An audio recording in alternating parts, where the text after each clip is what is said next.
What up? It's your boy Wall Street, and I'm back.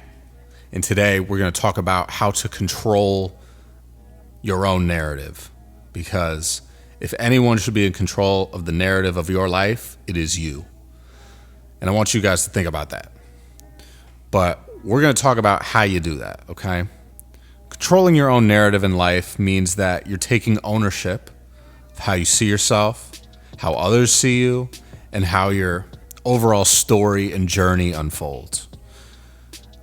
It's revolving around the idea of living with intent, living intentionally, and rather than living, in a world where you live to react, right? You want to live with intention. So to start, you want to define what matters to you. What are your core values, right? Your values are going to be the foundation of your narrative. This is going to basically, how should I say this? This is going to be, think of this as a tree, right? With your values being the roots in the ground. The tree is going to grow out from those roots, right? And those roots that sprout into the tree, that's going to be your values to your decisions and your behaviors and how you want to be remembered, right? So the tree is your decisions, your behaviors, and how you want to be remembered. The roots are those values from which those are going to grow, right? Hopefully that makes sense. If you don't really, have a sense or really know how you would define your values, try to write it down. Like, just think about what your values are, right? What is important to you? Is creativity important to you? Is empathy important to you? Think about those things. Think about some words that define your values, right? And just write them down. The other thing is you gotta eliminate the past haunting you, right? I know a lot of people struggle to move forward in life because they constantly are looking back at the past, right? You can't drive constantly looking in the rearview mirror. And if you do, you're gonna crash, right? Just point blank, simple. So you gotta figure that out. But the thing about the past is you can't change what happened. You can change how you interpret it and how you use it moving forward. So instead of seeing your, past mistakes or things that you've gone through as shameful, see them as, obstacles along the way to your ultimate goal, right? Everything that you've faced, when it comes to rejection and not feeling good enough, those should be learning instances and stepping stones to becoming the person that you want to become. So think of it as fuel for growing, right? It's the fuel for your growth. And it's just another plot twist that's going to make you stronger, right? Can't let the past make you weaker. You also, the biggest thing is you got to work on how you talk to yourself, right? A lot of people have heard the term, negative self-talk. That's when you're constantly beating yourself up, right?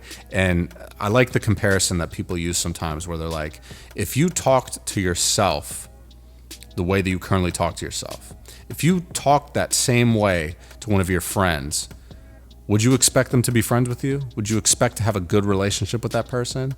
And if the answer is no, that's a good note to follow that you're probably not talking to yourself in the right way, right? You need to talk to yourself positively. You need to encourage yourself. You need to be your number one fan in a sense, right? And that doesn't mean be arrogant, but you need to be confident and believe in yourself and promote well-being for yourself.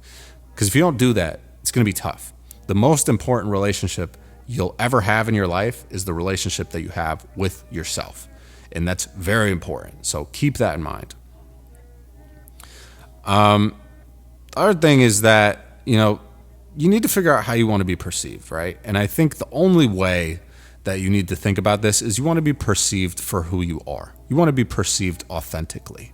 So don't go out there trying to do a bunch of stuff just to impress people. Because at the end of the day, what does that get you? What does it get you, honestly? Especially if you impress some people, let's say you're trying to, stunt and show off for some girl, right? And she's like, oh, cool, I like this guy, right? Is she going to like you for who you are, or is she going to like you for the stuff that you're showing off to her, right? And if that's the case, you might be building your relationship on a bad start, and your relationship might not be healthy, right? So you might just kind of set yourself up for failure if you're doing that. So as long as you're authentic throughout, right? And you're constantly authentic, when you meet people, when you do things, you're going to have good relationships, right? Not just with yourself, but with other people too, because they're going to like you for who you are, because you're always yourself. You got to set boundaries. You got to understand, what you're going to do, what you're not going to do.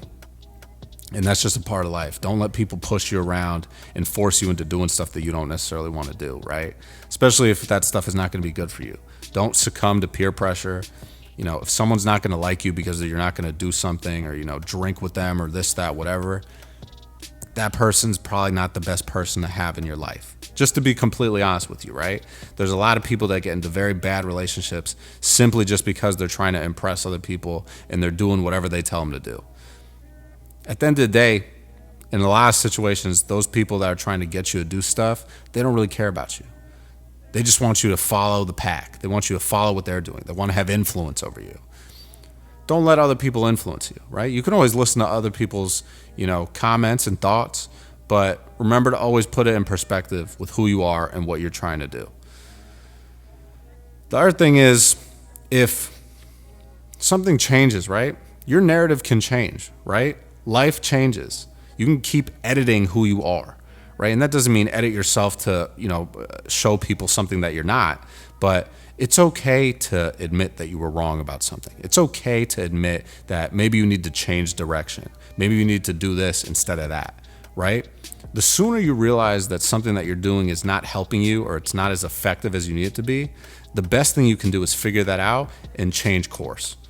Because the longer you wait because you want to be prideful about a decision you made way back when, that's not going to help you. That's just going to waste your time. So you got to remember that, and revisit your goals, revisit your values regularly, and understand that, again, things change over time. Your values can change over time, and that's okay. Don't let someone tell you that, you have to be a certain way because, you were like that when you were 15, right? If you're 30 and you have the same values they had when you were 15, you probably haven't grown that much, right? You're probably not that mature. So you got to figure that out. And that's not saying that you can't, have similar values to when you were, an adolescent, but you got to reshape your focus with, where you're at in your life and where you're trying to go.